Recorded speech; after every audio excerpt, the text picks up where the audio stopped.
আমাদের আজকে আলোচ্য বিষয় হচ্ছে পার্টিসিপল প্রিপোজিশন। তাহলে এই পার্টিসিপল প্রিপোজিশন বিষয়টা কি আসলে প্রথমত আমরা এটা জেনে নেই। পার্টিসিপল প্রিপোজিশন হচ্ছে ভার্বের সাথে আইএনজি যুক্ত ফর্ম। তার মানে ভার্বের সাথে আইএনজি যুক্ত ফর্ম কি কি হইতে পারে আগে এটা জেনে নেই। কি কি হইতে পারে? নাউন হইতে পারে, অর্থাৎ আইএনজি যুক্ত ভার্ব কি হইতে পারে? নাউন হইতে পারে, অ্যাডজেক্টিভ হইতে পারে এবং প্রিপোজিশন হইতে পারে। তাইলে আইএনজি যুক্ত ভার্ব তিনটা পার্টস অফ স্পিচ হতে পারে। কি কি? নাউন, অ্যাডজেক্টিভ এবং প্রিপোজিশন। যদি আইএনজি যুক্ত ভার্ব নাউনের মতো আচরণ করে বা নাউন হয় তখন সেটার আলাদা নাম হচ্ছে বা স্পেসিফিক নাম হচ্ছে জিরান্ড। কি বলে? জিরান্ড। অর্থাৎ আইএনজি যুক্ত নাউনকে কি বলে? জিরান্ড বলে। এখন দেখো, যদি আইএনযুক্ত ভার্ব যেটা আছে ওইটা যদি অ্যাডজেক্টিভের মতো আচরণ করে তবে সেই আইএনযুক্ত ভার্ব যেটা ওইটা কি বলা হয়? প্রেজেন্ট পার্টিসিপল বলা হয়। এখন যদি আইএনযুক্ত ভার্ব যদি প্রিপোজিশনের মতো আচরণ করে তবে তাকে কি বলা হয়? পার্টিসিপল প্রিপোজিশন বলা হয়। তাহলে অর্থাৎ আইএনযুক্ত প্রিপোজিশন, পার্টিসিপল প্রিপোজিশন। আশা করি বুঝতে পারছো। আইএনযুক্ত প্রিপোজিশন, পার্টিসিপল প্রিপোজিশন। ব্যাপারটা আরও ক্লিয়ার করতেছি। দেখো, walking is a good exercise, এটা মেডিকেলের প্রশ্ন 2016 সালে আসছিল। তাহলে এই যে ওয়াকিং, এটা কোন পার্টস অফ স্পিচ? ওয়াক একটা ভার্ব, তার মানে আইএনযুক্ত হয়েছে ভার্ব না? ভার্ব হবে না। কেন হবে না? ব্যাপারটা চিন্তা করো। এখানে বাক্যের শুরুতে বসছে ওয়াকিং এবং তারপরে শব্দটা কি? ইজ। ইজ একটা কি? ভার্ব। তাহলে বাক্যের শুরুতে ভার্বের পূর্বে কে বসে? সাবজেক্ট বসে। তার মানে এটা সাবজেক্টের জায়গা। আর সাবজেক্ট কি হইতে পারে? নাউন বা প্রোনাউন হইতে পারে। তার মানে আইএনযুক্ত ভার্ব প্রোনাউন হওয়ার সুযোগ নাই, আইএনযুক্ত ভার্ব নাউন হয়। তাহলে আইএনযুক্ত ভার্ব এখানে নাউনের মতো আচরণ করতেছে। আমি আবার বলি, বাক্যের শুরুতে সাবজেক্ট হিসাবে নাউন বসে, আর যেহেতু এটা নাউনের জায়গায় বসে বা নাউনের মতো আচরণ করতেছে সেই জন্য এটাকে কি বলবো? মানে নাউন। আইএনযুক্ত ভার্ব নাউনের মতো আচরণ করলে তবে তাকে কি বলা হয়? জিরান্ড বলে। তার মানে এটা কি হয়ে যাবে? জিরান্ড হয়ে যাবে। আশা করি বুঝতে পারছো। অর্থাৎ আইএনযুক্ত ভার্ব যখন নাউনের মতো আচরণ করে তখন জিরান বলে, তাকে জিরান বলে। তার মানে এটা নাউনের মতো আচরণ করতেছে সেই জন্য এই ওয়াকিংটাকে কি বলবো? জিরান বলবো। এখন দেখো, I saw A flying bird. এই যে ফ্লাইং, এটা আইএনযুক্ত আছে, এটা কিসের মতো আচরণ করতেছে? এটা হচ্ছে বার্ড একটা নাউন, আর নাউনের পূর্বে বসছে। এই ফ্লাইং দ্বারা কি বোঝানো হইতেছে? যে এই বার্ড যেটা আছে ওইটা ফ্লাইং। তার মানে বার্ড একটা নাউনের সম্পর্কে একটা তথ্য দিতেছে। বার্ড একটা নাউন, আর নাউন সম্পর্কে তথ্য দিতেছে ফ্লাইং শব্দটা। তার মানে নাউন সম্পর্কে কে তথ্য দেয়? অ্যাডজেক্টিভ তথ্য দেয়। তার মানে এই ফ্লাইংটা কি হয়ে যাবে? অ্যাডজেক্টিভ হয়ে যাবে। তার মানে আমরা বলতে পারি এই ফ্লাইংটা যদি জিজ্ঞেস করা হয় কোন পার্টস অফ স্পিচ, তবে কি বলবো? অ্যাডজেক্টিভ বলবো। আচ্ছা, এখন কথা হইতেছে যেহেতু এটা আইএনজি যুক্ত, তার মানে আইএনজি যুক্ত অ্যাডজেক্টিভকে কি বলা হয়? প্রেজেন্ট পার্টিসিপল বলা হয়। তার মানে এই ফ্লাইংটাকে কি বলবো? প্রেজেন্ট পার্টিসিপল বলবো। আশা করি তোমরা বুঝতে পারছো। অর্থাৎ আইএনজি যুক্ত ভার্ব যখন অ্যাডজেক্টিভের মতো আচরণ করবে তখন সেটাকে প্রেজেন্ট পার্টিসিপল বলে। তার মানে এই ফ্লাইংটাকে কি বলবো? প্রেজেন্ট পার্টিসিপল বলবো। এখন আসি প্রিপোজিশনের বেলা। এই দেখো, he died following the accident. এই যে এটা ফলোয়িং, এটা কি যুক্ত? আইএনজি যুক্ত আছে। এখন কথা হইতেছে এই ফলোয়িংটার মানে কি? হি ডাইড, সে মারা গেছিল। ফলোয়িং মানে কি? The accident. অ্যাক্সিডেন্টের কি ফলো মানে কি? অনুসরণ করা, ওইরকম কিছু নাকি? না, এই ফলোয়িং মানে বোঝায় পরে। সে মারা গেছিল অ্যাক্সিডেন্টের পরে, মানে অ্যাক্সিডেন্ট হওয়ার ফলে বা অ্যাক্সিডেন্টের পরেও মারা গেছিল। তাহলে এই ফলোয়িং মানে কি বুঝাইতেছে? পরে বুঝাইতেছে। আর পরের ইংলিশ কি? পরের ইংলিশ হচ্ছে আফটার। আর আফটার একটা কি? প্রিপোজিশন। তাই আফটার মানে আফটার অর্থ কি হয়? পরে হয়। আবার ফলোয়িং মানেও কি হয়? পরে হয়। তার মানে দেখো, এই যে ফলোয়িংটা এটা একটা প্রিপোজিশনের মতো অর্থ দিতেছে, পরে অর্থ দিতেছে। আর পরে অর্থ কে দেয়? আফটার এই পরে অর্থ দেয়। তার মানে একটা প্রিপোজিশনের মতো অর্থ দিতেছে, সেই জন্য এই ফলোয়িংটা কি হয়ে যাবে? প্রিপোজিশন হয়ে যাবে। তার মানে দেখো, যেহেতু আইএনযুক্ত একটা ভার্ব প্রিপোজিশনের মতো আচরণ করতেছে সেই জন্য এটাকে কি বলবো? পার্টিসিপল প্রিপোজিশন বলবো। তার মানে আমরা কি কি শিখলাম? দেখো, এই যে আইএনযুক্ত প্রিপোজিশন আছে এটা প্রিপোজিশনের মতো আচরণ করতেছে এবং এটা আইএনজি যুক্ত। তাহলে আইএনজি যুক্ত প্রিপোজিশনকে কি বলা হয়? পার্টিসিপল প্রিপোজিশন বলে। তার মানে এই যে ফলোয়িং, এটাকে কি বলবো? পার্টিসিপল প্রিপোজিশন বলবো। এই পার্টিসিপল প্রিপোজিশনে আমরা আরও দেখতে পারি, যেমন দেখো, এই যে আইএনজি যুক্ত ফর্ম যেগুলো আছে ওগুলা পার্টিসিপল প্রিপোজিশন হইতে পারে। ভারিং, তারপরে accepting, excluding, concerning, regarding, respecting, considering, given, following, notwithstanding, তারপরে পেন্টিং, এগুলা এই যে আইএন যুক্ত যেগুলো আছে এগুলা কি হয়? এগুলা পার্টিসিপল প্রিপোজিশন, মানে প্রিপোজিশনের মতো আচরণ করতে পারে, সেই জন্য এদেরকে কি বলা হয়? যখন প্রিপোজিশনের মতো আচরণ করে আইএন যুক্ত ভার্বগুলা তখন এদেরকে কি বলা হয়? পার্টিসিপল প্রিপোজিশন বলা হয়। তার মানে এই যেগুলো আছে এগুলা পার্টিসিপল প্রিপোজিশন হতে পারে। আমরা এক্সাম্পল দেখতে পারি, তাহলে ব্যাপারটা আরও ক্লিয়ার হবে। যেমন এই যে বারিং, এটা কি যুক্ত? আইএনজি যুক্ত। তারপরে অ্যাকসেপ্টিং, এখানে আইএনজি যুক্ত। এক্সক্লুডিং, লাস্টে কি আছে? আইএনজি আছে। তার মানে এগুলো হচ্ছে আইএনজি যুক্ত ভার্ব, এইভাবে বলতে পারি। এখন এগুলা কি অর্থ দেয়? বারিং মানে হচ্ছে বাদে বা ছাড়া, ওই রকম অর্থ দেয়। অ্যাকসেপ্টিং মানেও কি? অ্যাকসেপ্টিভ মানে তুমি ছাড়া বা তুমি বাদে, ওই রকম বোঝায়। এক্সক্লুডিং মানে বাদে, এক্সক্লুড করা মানে বাদ দেওয়া, ওই রকম। তার মানে বাদে বা সারা, ওই রকম অর্থ দিতেছে। সারা বা বাদে, ওই রকম অর্থ দিতেছে। তার মানে অনেকটা উইদাউটের মতো অর্থ দিতেছে। তুমি চিন্তা করো, যেমন without working hard you can not succeed in life, মানে কি? কঠোর পরিশ্রম ছাড়া। উইদাউট অর্থ কি? এখানে সারা অর্থ দিতেছে, কঠোর পরিশ্রম সারা। তার মানে সারা বা বাদে, ওই রকম একটা অর্থ দেখে উইদাউট। আর দেখো উইদাউটের পর কি হয়েছে? ভার্বের সাথে আইএনজি যুক্ত হয়েছে। কথা হইতেছে প্রিপোজিশনের পরে ভার্ব আসলে কিন্তু আমরা আইএনজি, ওই ভার্বটার সাথে আইএনজি যুক্ত করি। তার মানে এটা একটা প্রিপোজিশন, সেই জন্যই ভার্বের সাথে আইএনজি যুক্ত হয়েছে। কারণ প্রিপোজিশনের পরেই ভার্ব আসলে আমরা কি করি? আইএনজি যুক্ত করি। তার মানে উইদাউট একটা কি? প্রিপোজিশন। আচ্ছা, এখন দেখো উইদাউটের অর্থ কি হয়? সারা বা বাদন হয়, মানে অনেকটা সারা হয় বেশিরভাগ ক্ষেত্রেই। উইদাউট ওয়ার্কিং হার্ড মানে কি? কঠোর পরিশ্রম ছাড়া। তার মানে উইদাউট কিসের অর্থ দিতেছে? সারা অর্থ দিতেছে। তাইলে একটা উইদাউট একটা প্রিপোজিশন এবং উইদাউট অর্থ হইতেছে সারা। তার মানে এখান থেকে মনে রাখবা যে সারা অর্থ যখন দিবে তখন ওইটা প্রিপোজিশন হয়ে যাবে। সারা বা বাদেও যখন কোনো ওয়ার্ড অর্থ দিবে তখন ওইটা প্রিপোজিশন হয়ে যাবে। কেন? কারণ ওইটা প্রিপোজিশনের মতো অর্থ দিতেছে। কেন প্রিপোজিশন? কারণ উইদাউট অর্থ সারা হয় আর উইদাউট একটা প্রিপোজিশন, তাহলে সারা অর্থ যখন দিবে তখন এটা প্রিপোজিশনের মতো আচরণ করতেছে, এইটা বলতে পারবো, তখন এটাকে প্রিপোজিশন বলবো। আমি আশা করি বুঝতে পারছো। এখন দেখো no one played football barring me, মানে কি? মানে কি? নো ওয়ান প্লে ফুটবল, কেউ ফুটবল খেলেনি, বারিং মি মানে আমি ছাড়া কেউ ফুটবল খেলেনি। তাহলে আমি ছাড়া, তাহলে সারা অর্থ দিতেছে এই শব্দটা। বারিং অর্থটা কি? মানে শব্দটা সারা অর্থ দিতেছে। আর সারা অর্থ কে দে? এই তো উইদাউট অর্থ দে। উইদাউট একটা কি? প্রিপোজিশন। তার মানে বলতে পারে এই বারিংটা প্রিপোজিশনের মতো আচরণ করতেছে বা প্রিপোজিশনের মতো অর্থ দিতেছে। তার মানে আইএনজি যুক্ত ভার্ব যখন প্রিপোজিশনের মতো আচরণ করে তখন সেটাকে কি বলা হয়? পার্টিসিপল প্রিপোজিশন বলে। তার মানে এই যে বারিং, এটাকে কি বলবো? প্রিপোজিশন বলবো। এখন দেখো একইভাবে accepting the last chapter he finished all chapter, মানে কি? হি ফিনিশড অল চ্যাপ্টার মানে কি? সে সব চ্যাপ্টার শেষ করছে, ফিনিশ করে ফেলছে। অ্যাকসেপ্টিং দ্য লাস্ট চ্যাপ্টার মানে কি? লাস্ট চ্যাপ্টার বাদে বা ছাড়া বাকি সব চ্যাপ্টার ও কী করে ফেলছে? ফিনিশ করে ফেলছে, কমপ্লিট করে ফেলছে। তার মানে এই অ্যাকসেপ্টিং মানে কি? মানে লাস্ট চ্যাপ্টার সারা। আর সারা অর্থ কে দে? এটা সারা অর্থ দিতেছে। এই অ্যাকসেপ্টিংটা কিসের অর্থ দিতেছে? সারা বা বাদেও এরকম অর্থ দিতেছে। আর সারা বা বাদে কে অর্থ দে? উইথাউটের মতো অর্থ দিতেছে বা উইথাউটের মতো আচরণ করতেছে। আর উইথাউট একটা কি? একটা প্রিপোজিশন। তার মানে বলতে পারি এই অ্যাকসেপ্টিংটা অনেকটা প্রিপোজিশনের মতো অর্থ দিতেছে বা প্রিপোজিশনের মতো আচরণ করতেছে। এখন দেখো এই যে আইএনজি যুক্ত আছে, তার মানে আইএনজি যুক্ত ভার্ব যখন মানে প্রিপোজিশনের মতো অর্থ দেয় কিংবা প্রিপোজিশনের মতো যখন আচরণ করে তখন সেটাকে কি বলা হয়? পার্টিসিপল প্রিপোজিশন বলে। তার মানে এই অ্যাকসেপ্টিংটাকে কি বলবো? পার্টিসিপল প্রিপোজিশন বলবো। এখন দেখো একইভাবে all options were consider excluding the cost effective solution, মানে কি? সবগুলারে কনসিডার করা হয়েছিল, সব অপশনগুলারে কোনো একটা বাদে, কস্ট এফেক্টিভ সলিউশন বাদে সবগুলারে মানে কনসিডার করা হয়েছিল। তাহলে এখানে বাদে অর্থ দিতেছে বা অনেকটা সারা অর্থ দিতেছে। তার মানে বাদে সারা ওই রকম অর্থ দেখে অনেকটা উইথাউটের মতো অর্থ দিতেছে। আর উইথাউট একটা প্রিপোজিশন, তার মানে বলতে পারি এই এক্সক্লুডিংটা অনেকটা প্রিপোজিশনের মতো আচরণ করতেছে বা প্রিপোজিশনের মতো অর্থ দিতেছে, সেই জন্য এটা হচ্ছে প্রিপোজিশন। আর আইএনজি যুক্ত প্রিপোজিশনকে কি বলা হয়? পার্টিসিপল প্রিপোজিশন বলে। তার মানে এই যে এক্সক্লুডিং, এটাকে কি বলবো? পার্টিসিপল প্রিপোজিশন বলবো। তার মানে মনে রাখবা সারা বা বাদে অর্থ দিলে ওইটা কি হয়ে যায়? প্রিপোজিশন হয়ে যায়। এখন দেখো এটা আইএনজি যুক্ত না কিন্তু সারা অর্থ দিতেছে, সেই জন্য প্রিপোজিশন হয়ে যাবে। এখন দেখো এই যে none but Allah can help us, এই যে বাট মানে আল্লাহ সারা কেউ আমাদের সাহায্য করতে পারে না। তার মানে এই বাটটা কি অর্থ দিচ্ছে? বাট অর্থ এখানে কিন্তু বলা যাবে না, এখানে বাট অর্থ কিন্তু না, এই বাট অর্থ কি? সারা। আর সারা অর্থ কে দে? উইথাউট দে। তার মানে অনেকটা উইথাউটের মতো আচরণ করতেছে। যেহেতু উইথাউট একটা প্রিপোজিশন, তার মানে প্রিপোজিশনের মতো আচরণ করতেছে। যেহেতু এই বাটটা প্রিপোজিশনের মতো আচরণ করতেছে সেই জন্য এই বাটটা কি হয়ে যাবে? প্রিপোজিশন হয়ে যাবে। একইভাবে এই দেখো what can we do but sit and wait, এটা কিন্তু বিসিএস এর প্রশ্ন। আচ্ছা, তার মানে হোয়াট ক্যান উই ডু, আমরা কি করতে পারি? বাট সিট অ্যান্ড ওয়েট মানে কি? বসা এবং অপেক্ষা করা ছাড়া আমরা কি করতে পারি? এই বাট অর্থ কিন্তু না, এটা হচ্ছে সারা। আর সারা অর্থ কে দে? উইথাউট দে। আর উইথাউট একটা প্রিপোজিশন, তার মানে প্রিপোজিশনের মতো অর্থ দিতেছে বা প্রিপোজিশনের মতো আচরণ করতেছে, সেই জন্য এই বাটটা কি হয়ে যাবে? প্রিপোজিশন হয়ে যাবে। এটা কিন্তু পার্টিসিপল প্রিপোজিশন না, এটা কিন্তু আইএনযুক্ত না।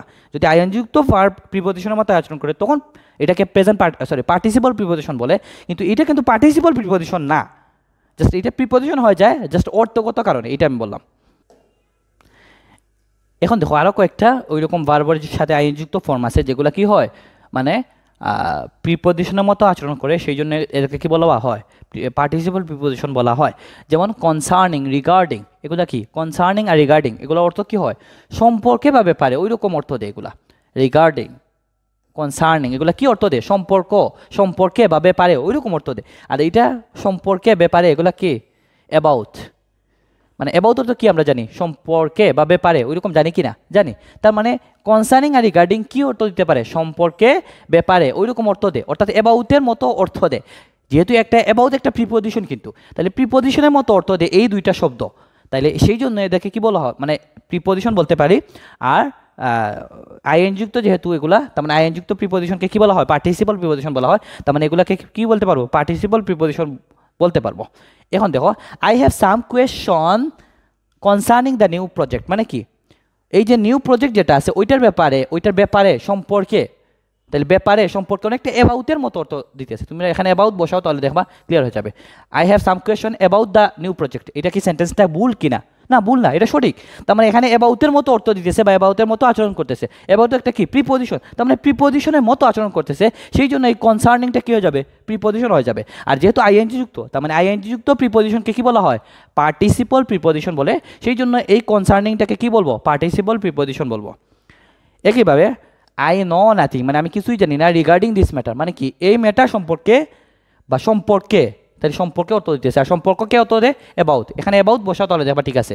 I know nothing about this matter, মানে কি আমি এই ম্যাটারটা সম্পর্কে জানি না, তাহলে অ্যাবাউটের মতো আচরণ করতেছে। অ্যাবাউট একটা কি প্রিপজিশন, তার মানে প্রিপজিশনের মতো এই শব্দটা আচরণ করতেছে, সেই জন্য এটাকে কি বলবো প্রিপজিশন বলবো। আর যেহেতু এটা আইএনজি যুক্ত, তাহলে আইএনজি যুক্ত ভার্ব যখন প্রিপজিশনের মতো আচরণ করে তখন সেটাকে কি বলা হয় পার্টিসিপল প্রিপজিশন বলে। তার মানে এই রিগার্ডিংটাকে কি বলবো পার্টিসিপল প্রিপজিশন বলবো। একইভাবে এই দেখো call me if you have, এটা কিন্তু রাজশাহী বিশ্ববিদ্যালয়ের প্রশ্ন আর এটা কিন্তু বিসিএস এর প্রশ্ন। Call me if you have any problems regarding your work, মানে কি তোমার কাজের ব্যাপারে যদি কোনো প্রবলেম থাকে তাহলে তুমি আমার কি করিও কাজের ব্যাপারে সম্পর্কে বা কাজের ব্যাপার স্যাপার নিয়ে কোনো ঝামেলা হইলে আমার কি কইরো কল কইরো ওই রকম। তাহলে সম্পর্কে বা ব্যাপারে ওই রকম অর্থে কী ব্যবহৃত হয়েছে রিগার্ডিং ব্যবহৃত হয়েছে। তাইলে এটা অনেকটা অ্যাবাউটের মতো আচরণ করতেছে, অ্যাবাউট ইয়োর ওয়ার্ক এভাবে বলতে পারি কিনা, মানে তোমার কাজের ব্যাপারে যদি কোনো প্রবলেম হয় তাহলে আমার কল করিও অ্যাবাউট ইয়োর ওয়ার্ক, এভাবেও বলা যায়। তার মানে এই রিগার্ডিংটা অ্যাবাউটের মতো আচরণ করতেছে, অর্থাৎ প্রিপজিশনের মতো আচরণ করতেছে, সেই জন্য এই রিগার্ডিংটা কী হয়ে যাবে প্রিপজিশন হয়ে যাবে। আর যেহেতু আইএনজি যুক্ত আছে, তাহলে আইএনজি যুক্ত ভার্ব যখন প্রিপজিশনের মতো আচরণ করে তখন সেটাকে কি বলে পার্টিসিপল প্রিপজিশন বলে। তার মানে এই রিগার্ডিংটাকে কি বলবো পার্টিসিপল প্রিপজিশন বলবো। এখন আসো ফলোয়িংয়ের ব্যাপারটা, এটা কিন্তু বারবার প্রশ্ন আসে, ফলোয়িং 39তম বিসিএসের প্রশ্ন আসছে। দেখো he died following the accident, এই ফলো মানে কি অনুসরণ করা না, এই ফলো মানে কি ফলোয়িং দ্য অ্যাক্সিডেন্ট, মানে অ্যাক্সিডেন্টের পরে ও মারা গেছিল, তাহলে পরে এই ফলোয়িং মানে কি পরে। আর পরে অর্থ কে দেয় আফটার, আফটার অর্থ কি পরে, আফটার একটা কি প্রিপজিশন। তার মানে বলতে পারি এই ফলোয়িংটা পরে অর্থ দিচ্ছে, আর পরে অর্থ কে দে প্রিপজিশন, মানে আফটার দে, মানে একটা প্রিপজিশন দে। তার মানে বলতে পারি এই ফলোয়িংটা প্রিপজিশনের মতো আচরণ করতেছে বা প্রিপজিশনের মতো অর্থ দিতেছে, পরে অর্থ দিতেছে। আর পরে অর্থ কে দে এই আফটার দে, মানে আফটার একটা প্রিপজিশন, তার মানে প্রিপজিশনের মতো অর্থ দিতেছে, সেই জন্য এই ফলোয়িংটা কী হয়ে যাবে প্রিপজিশন হয়ে যাবে। আর যেহেতু এটা আইএনজি যুক্ত, আইএনজি যুক্ত প্রিপজিশনকে কী বলা হয় পার্টিসিপল প্রিপজিশন বলে। তার মানে এই ফলোয়িংটাকে কী বলবো পার্টিসিপল প্রিপজিশন বলবো। এখন দেখো there was a small reception following the wedding, মানে কি দেয়ার ওয়াজ এ স্মল রিসেপশন, মানে কিছু অভ্যর্থনা আছে ছোটোখাটো অভ্যর্থনা আছে ফলোয়িং দ্য ওয়েডিং মানে কি বিয়ের কি পরে, ফলোয়িং মানে কি এখানে পরে অনুসরণ করা ওই রকম কিছু না, এখানে পরে অর্থ দিতেছে। আর পরে অর্থ কে দে আফটার অর্থ দে, মানে এখানে আফটার বসাও there was a small reception after the wedding, তাইলে বুঝতে সুবিধা হবে। তার মানে কি বিয়ের পরে ছোটোখাটো রিসেপশন বা অভ্যর্থনা ওই রকম ছিল, তার মানে এখানে পরে অর্থ দিতেছে। আর পরে অর্থ কে দে আফটার দে, মানে একটা প্রিপজিশনের মতো অর্থ দিতেছে, সেই জন্য এটা প্রিপজিশন। আর যেহেতু এটা আইএনজি যুক্ত, তার মানে এটাকে কি বলবো পার্টিসিপল প্রিপজিশন বলবো।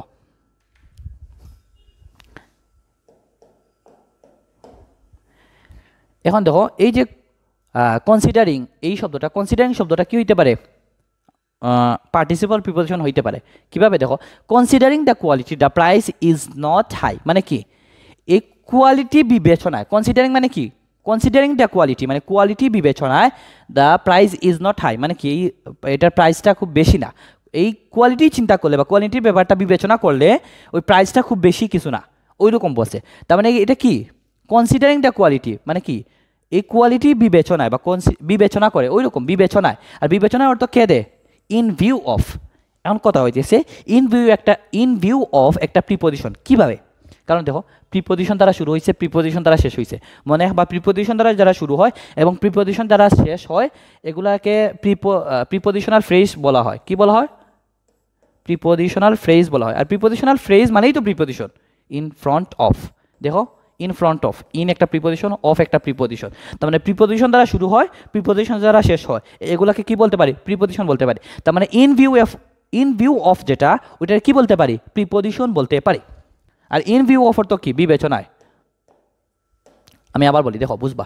কনসিডারিং মানে কি? বিবেচনায়। কনসিডারিং দ্য কোয়ালিটি মানে ওই কোয়ালিটি বিবেচনায়, প্রাইসটা বেশি কিছু না। তার মানে বিবেচনায় অর্থ দিয়েছে। আর বিবেচনায় অর্থ কে দে? ইন ভিউ অফ, এই বিবেচনা অর্থ দে, বিবেচনায় অর্থ দে। আর ইন ভিউ অফ একটা কি? প্রিপোজিশন। কেন প্রিপোজিশন? কারণ প্রিপোজিশন দ্বারা শুরু হয়েছে, প্রিপোজিশন দ্বারা শেষ হয়েছে। তার মানে বলতে পারি প্রিপোজিশনাল ফ্রেজ মানে প্রিপোজিশন। সহজ কথা, এটা একটা প্রিপোজিশন। আর এটা অর্থ কি? বিবেচনায়। এখন দেখো কনসিডারিং মানে কি? বিবেচনায়। আর এই ইন ভিউ অফ মানে কি? বিবেচনায়। তার মানে বলতে পারি কনসিডারিং শব্দটা ইন ভিউ অফের মতো আচরণ করতেছে, মানে প্রিপোজিশনের মতো আচরণ করতেছে বা প্রিপোজিশনের মতো অর্থ দিতেছে। সেই জন্য এই কনসিডারিংটা কি হয়ে যাবে? একটা প্রিপোজিশন হয়ে যাবে। আর যেহেতু এটা আইএনজি যুক্ত, তার মানে এটাকে কি বলবো?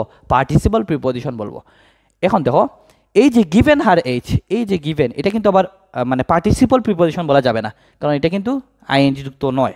এটা পার্টিসিপল প্রিপোজিশন বলা যাবে না, কিন্তু এটা প্রিপোজিশন। গিভেন শব্দটা নর্মালি চিন্তা করলে মনে হয় ভার্ব, কিন্তু এটা প্রিপোজিশন। কেন? কারণ অর্থ চিন্তা করো, given her as she is extremely beautiful. তার মানে কি? গিভেন হার এজ মানে কি? তার বয়স বিবেচনায়, শি ইজ এক্সট্রিমলি বিউটিফুল, তার বয়স বিবেচনায় সে যথেষ্ট সুন্দরী, ওই রকম। তার মানে বিবেচনায়, গিভেন হার এজ, তার বয়স বিবেচনায়। তাইলে গিভেনটা কিসের অর্থ দিতেছে? বিবেচনার অর্থ দিতেছে। আর বিবেচনার অর্থ কে দে? ইন ভিউ অফ, এটার অর্থ হয় বিবেচনায়। তার মানে এটা, আর ইন ভিউ অফ একটা কি? প্রিপোজিশন। তার মানে বলতে পারি গিভেন শব্দটা ইন ভিউ অফ এর মতো আচরণ করতেছে, অর্থাৎ প্রিপোজিশনের মতো আচরণ করতেছে। সেই জন্য এই গিভেনটা প্রিপোজিশন হয়ে যাবে। তবে পার্টিসিপল প্রিপোজিশন বলা যাবে না, এটা কিন্তু আইএনজি যুক্ত ফর্ম না। এখন দেখো নট উইথস্ট্যান্ডিং, এই যে এটা অনেক কঠিন একটা ওয়ার্ড। এটার অর্থ কি হয়? সত্ত্বেও হয়। এখন দেখো ব্যাপারটা, এই সেম টেকনিকটা এখানে ইউজ করো। সত্ত্বেও ইংলিশ কি হয় আমরা জানি, ইন স্পাইট অফ অর্থ কি হয়? সত্ত্বেও হয়। আচ্ছা, তার মানে ইন একটা প্রিপোজিশন, অফ একটা প্রিপোজিশন। তার মানে প্রিপোজিশন দ্বারা শুরু হয়েছে, প্রিপোজিশন দ্বারা শেষ হয়েছে। তার মানে বলতে পারি এটা একটা কি? প্রিপোজিশন। এখন দেখো নট উইথস্ট্যান্ডিং মানে কি হয়? সত্ত্বেও হয়। আর সত্ত্বেও অর্থ কে দে? In spite of they. তার মানে ইন স্পাইট অফ একটা কি? প্রিপোজিশন, কারণ প্রিপোজিশন দ্বারা শুরু হয়েছে, প্রিপোজিশন দ্বারা শেষ হয়েছে। তার মানে এটা একটা প্রিপোজিশন। আর নট উইথস্ট্যান্ডিং যেটা, ওইটা প্রিপোজিশনের মতো অর্থ দিতেছে, অর্থাৎ সত্ত্বেও অর্থ দিতেছে। আর সত্ত্বেও অর্থ কে দে? একটা প্রিপোজিশন দে। তার মানে যেহেতু এটা প্রিপোজিশনের মতো অর্থ দিতেছে বা দে, সেই জন্য প্রিপোজিশন হয়ে যাবে। যেমন notwithstanding being a millionaire she lives in her village, মানে কি? সে মিলিয়নিয়ার হওয়া সত্ত্বেও মানে ইনস্পাইট অফ এর মতো অর্থ দিতেছে। She lives in her village মানে কি? সে মিলিয়নিয়ার হওয়া সত্ত্বেও সে তার গ্রামে বাস করে বা গ্রামে থাকে, ওই রকম। তাহলে সত্ত্বেও অর্থ দিতেছে। কি অর্থ দিতেছে? সত্ত্বেও। আর সত্ত্বেও অর্থ কে দে?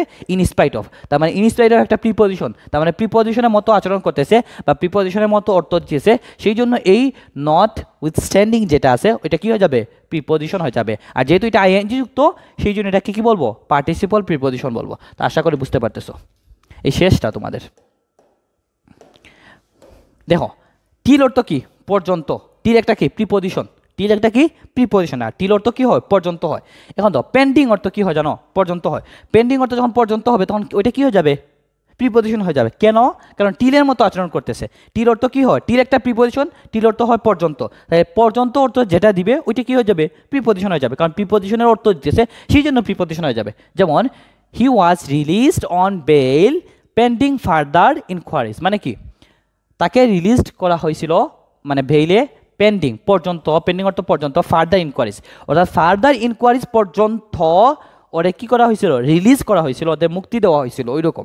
তার মানে এটা কি অর্থ দিতেছে? পর্যন্ত অর্থ দিতেছে। আর পর্যন্ত অর্থ কে দে? টিল এই পর্যন্ত অর্থ দে। তার মানে টিলের মতো অর্থ দিতেছে এই পেন্ডিং শব্দটা। তার মানে টিল একটা প্রিপোজিশন। তার মানে বলতে পারি প্রিপোজিশনের মতো আচরণ করতেছে বা প্রিপোজিশনের মতো অর্থ দিতেছে এই পেন্ডিং শব্দটা। সেই জন্য এই পেন্ডিং শব্দটা কি হয়ে যাবে? প্রিপোজিশন হয়ে যাবে। তার মানে আর এটা যেহেতু আইএনজি যুক্ত আছে, তার মানে এটাকে কি বলবো, আইএনজি যুক্ত ভার্ব যখন প্রিপোজিশনের মতো আচরণ করে তখন সেটাকে পার্টিসিপল প্রিপোজিশন বলে। তার মানে এই পেন্ডিংটাকে কি বলবো, পার্টিসিপল প্রিপোজিশন বলবো। তার মানে আশা করি বুঝতে পারছো ব্যাপারটা। তাহলে এই আজকে এই পর্যন্তই। অর্থাৎ মনে রাখবা যে আইএনজি যুক্ত ভার্ব তিনটা পার্টস স্পিচ হতে পারে, নাউন, অ্যাডজেক্টিভ এবং প্রিপোজিশন। যদি আইএনজি যুক্ত ভার্ব প্রিপোজিশনের মতো আচরণ করে তখন সেটাকে পার্টিসিপল প্রিপোজিশন বলে। অর্থাৎ প্রিপোজিশনের মতো আচরণ করবে কখন, যখন প্রিপোজিশনের মতো অর্থ দেয় তখন ওইটা প্রিপোজিশন হয়ে যায়, এটা মনে রাখবা। তো আশা করি বুঝতে পারছো। কোনো প্রশ্ন থাকলে কমেন্ট সেকশনে বলতে পারবা।